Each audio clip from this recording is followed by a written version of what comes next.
175 वर्ष पूर्ण झालेला हा जुना लिमय वाडा आहे आणि नुसतं घर नसून हे रांजण घर आहे. असं त्यांनी 150 रुपयाला त्यावेळेला खरेदी केलं 1777 मध्ये.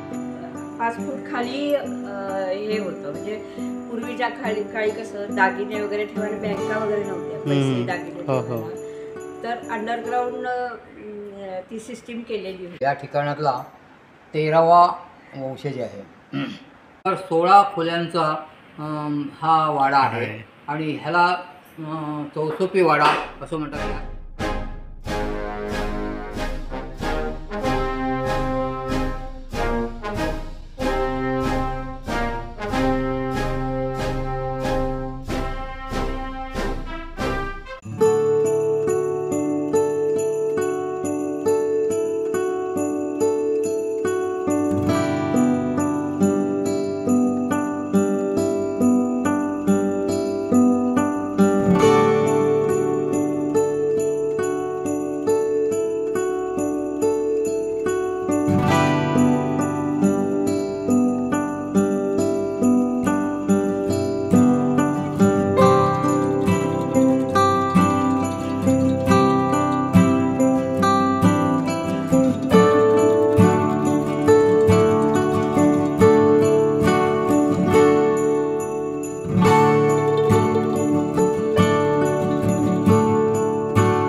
एकशे 75 वर्षापूर्वीचा तुम्हाला या वय वर्ष 175 वाड्याचं तुम्हाला रांजण घर दाखवते मी त्यांना फक्त.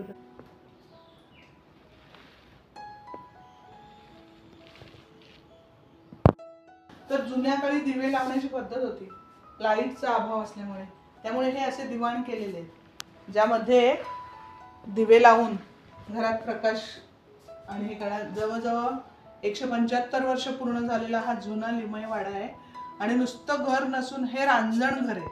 म्हणजे आपल्याकडे घरांची पद्धत आजपर्यंत कोकणातली आपण पाहिलेली आहे की पाणी दुतर्फा आपण पावसाचं पाणी बाहेर काढतो, पण इथे अशी पद्धत आहे की हे पाणी बाहेर न पडता हे पाणी याच्यात पाणी पडतं.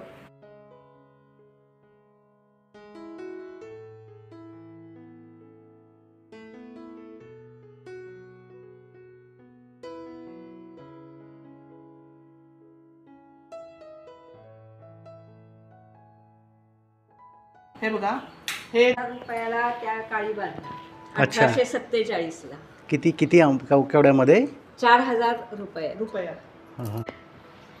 आणि नंतर मग आम्ही आता ते हे केलं, भिंती वगैरे पूर्वीच्या अशा ह्याच्या होत्या, मातीच्या भिंती होत्या. स्ट्रक्चर आम्ही असंच ठेवले. बाकीची 13वी पिढी आता सुरू आहे. त्याच्या पूर्वी जे भानूच्या हाताखाली जे आमचे लिमय होते ते, तर त्यांचा त्यावेळी ते इथे आले.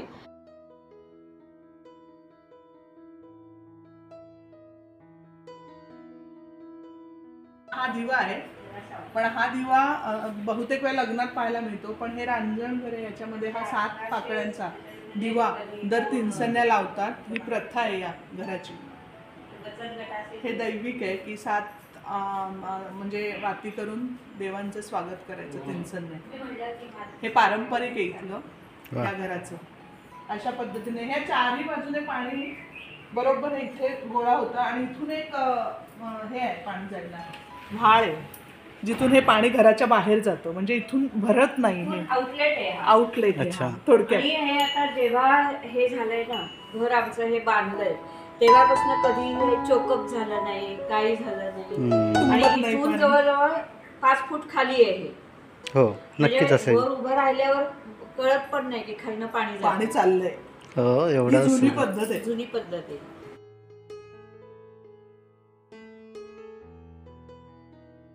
माझं नाव रमानंद हरी लिमे. मी या वाड्यामध्ये किंवा या ठिकाणातला 13वा वंशज आहे. या ठिकाणी या घराची लांबी 99 बाय 99 अशी आहे. त्याला चौसुपी वाडा असं म्हणतात. त्याच्यामध्ये जर तुम्ही पाहिलं तर आम्ही विजयदुर्गातून 1777मध्ये इथे आलो. जेव्हा शिंदे होळकर विरुद्ध पेशवा असा जो संघर्ष झाला त्याच्यामध्ये तिथला भानू हा सरदार त्याच्या पेशव्याच्या मदतीला गेला. तो मारला गेला. त्याच्यानंतर दुसरा जो किल्लेदार आला त्याचं रामचंद्रचं पटलं नाही म्हणून तो आपलं गलबत या तिवरी बंदरात घेऊन आला. आणि तिवरी बंदरात ह्या गायवाडीपासून गणपतीपुळ्यापर्यंतची सगळी शेती अधिक हितलं ठिकाण अधिक बाजारपेठेला राहटागरचं ठिकाण असं त्यांनी 150 रुपयाला त्यावेळेला खरेदी केलं 1777मध्ये. त्यानंतर ते लोक शेती करायचे आणि इथे एक छोटंसं म्हणजे त्या म्हणून मोठं असं एक घर होतं. पण ते नंतर इथे भागत नाहीसं झाल्यानंतर एक पिढी मुंबईला गेली. तिचा आता इंडिया प्रेस आहे. एक पिढी खासदार मधु लिमे आणि विजय टॉकीज लिमे चित्रनाट्य मंदिर पुण्याचं ते एक पिढी पुण्याला गेली आणि आमची पिढी तेवढी इथे आत्ता रन करते आहे. आता याचं या घराचं जर पाहिलं तर पडवी त्यानंतर ओटीच्या ईशान्येला मालक आणि मालकाची रूम, त्याच्यानंतर त्याच्या बाजूला ठेवरेवेची खोली, त्याच्या खाली परत तळघर 7 फूट खाली तळघर आहे त्यावेळची संपत्ती ठेवण्यासाठी. त्यानंतर जावई आला त्याला 2 गेस्ट रूम. ओटीवरची जी रूम आहे आपली खिडकी आहे त्याला जावई खिडकी असं म्हणायचं. म्हणजे पूर्वीचे लोक बायका ओटीवर यायच्या नाहीत त्यामुळे ओटीवर फक्त पुरुष मंडळी यजमानाबरोबर आणि म्हणून बायकांनी त्या देवघरातून किती पुरुष बाहेर आहेत त्याच्याप्रमाणे ह्या चौसुपीच्या ह्या सोप्यामध्ये पानं घ्यायची जेवणाची. एकंदर 68 पाट होते. त्याचा असं 70 माणसं त्यावेळेला जेवत होती. त्यानंतर त्याच्या आग्नेयेला किचन आहे. आग्नेयच्या ईशान्येला देवघर आहे. त्याच्याच बाजूला दक्षिणेच्या बाजूला माझघर बायकांसाठी, त्याला लागून डिलेव्हरी रूम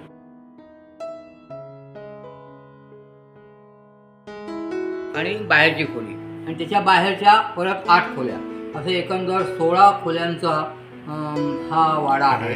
आणि ह्याला चौसोपी वाडा असं म्हणतात. या 4 ओपन भागाला सोपे म्हणतात म्हणून याला चौसोपी वाडा. पेशव्यांच्या कारभाऱ्यांचे पुष्कळसे वाडे चौसोपीच होते.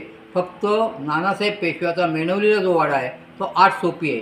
म्हणजे हे 4 सोपे माझघर आणि परत 4 सोपे अशा प्रकारचा एकच आहे. बाकी चौसोपी हे मधलं हे त्याला राजांगण म्हणतात. याच्यामध्ये हे ब्रह्मदेवाचं स्थान, त्याच्यामध्ये पर्जन्य आलं पाहिजे, संग्रह झाले पाहिजेत आणि व्हेंटिलेशन आणि ह्याला आउटलेट आहे. इथे पाणी पडलं तरीसुद्धा ते कधी वर येत नाही.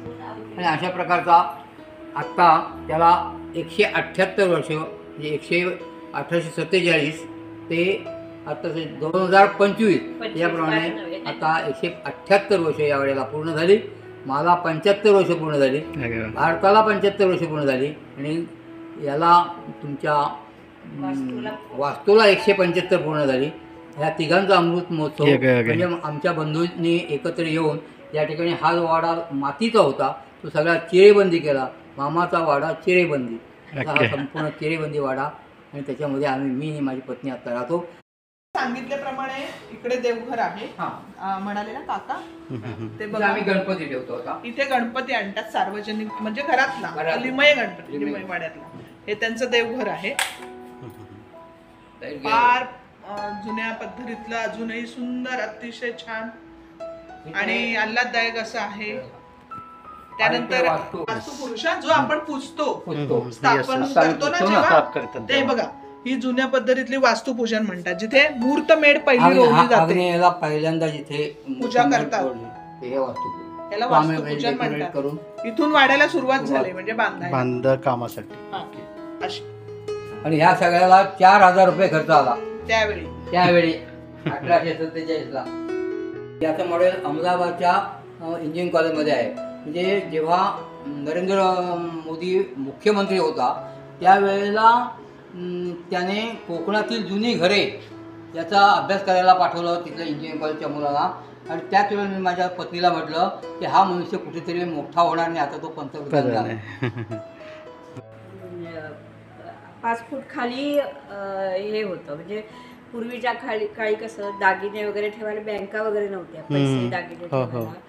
तर अंडरग्राऊंड ती सिस्टीम केलेली होती. अच्छा. पण ते आता परवा आमचे भाऊजी म्हणले आता काय याचा उपयोग आहे, म्हणून आम्ही ते बंद केलं. हे आगर जेव्हा विकलं गेलं तेव्हा यांची परिस्थिती इतकी आली की गलबता गेल्यानंतर की आजीला म्हणे झाप विणायची सुद्धा तयारी तिला करायला. एवढं म्हणजे त्यावेळी. त्यावेळी 2 गलबतं होती. आणि पूर्वी वखार कसं तिकडे. विमा वगैरे हे नव्हतं ना. तुम्हाला सांगतो आम्ही 1777 मध्ये मालवणमध्ये आलो. अच्छा. इसवी सन 1777 हा वाडा बांधला.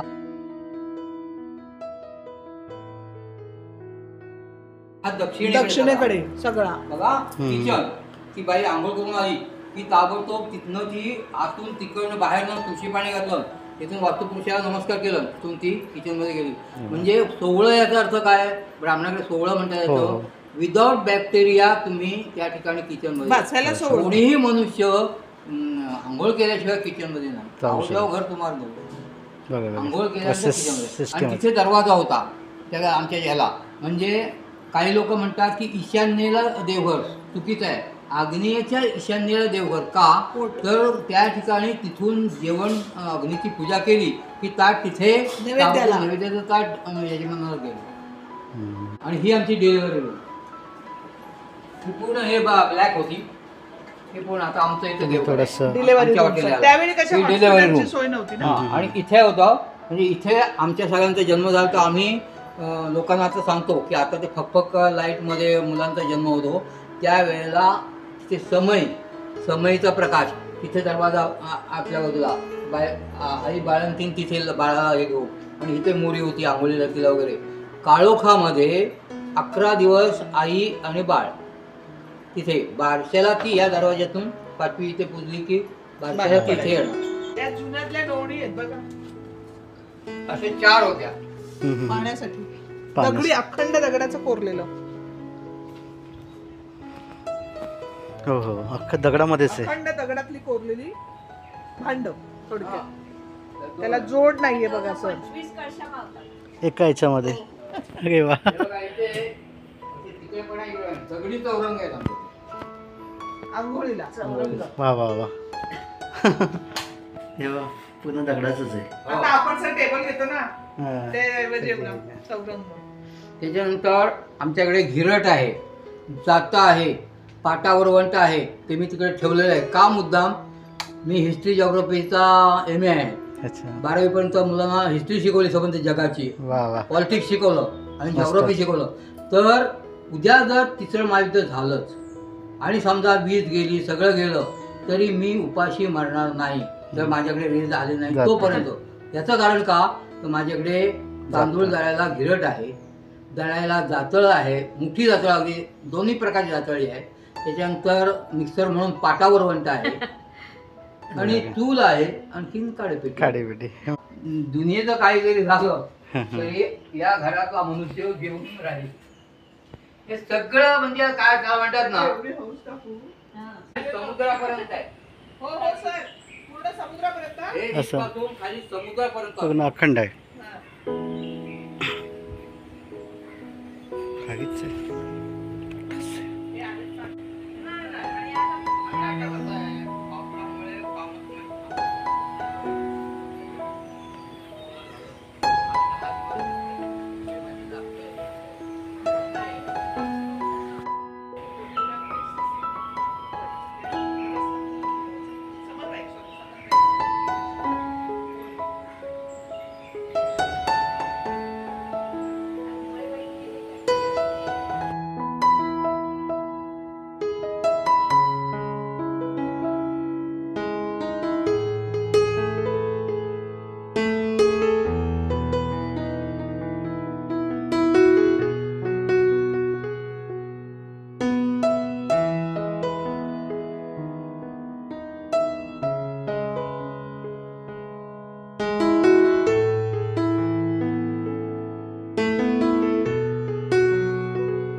दृष्टीने जर विचार केला तुम्ही तर संबंध जगामध्ये आधी भारतात जन्माला यायचं, त्यातल्या त्यात महाराष्ट्रात, त्यातल्या त्यात रत्नागिरीत आणि त्यातल्या त्यात आमच्या गणपतीपुळ्याच्या जवळ.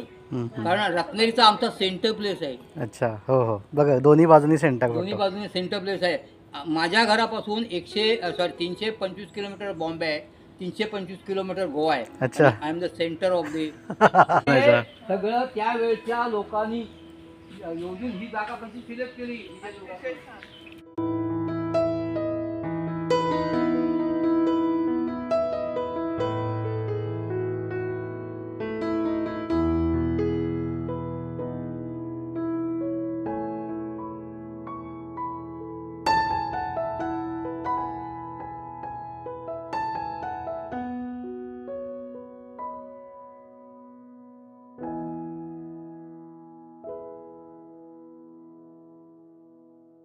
la la la la la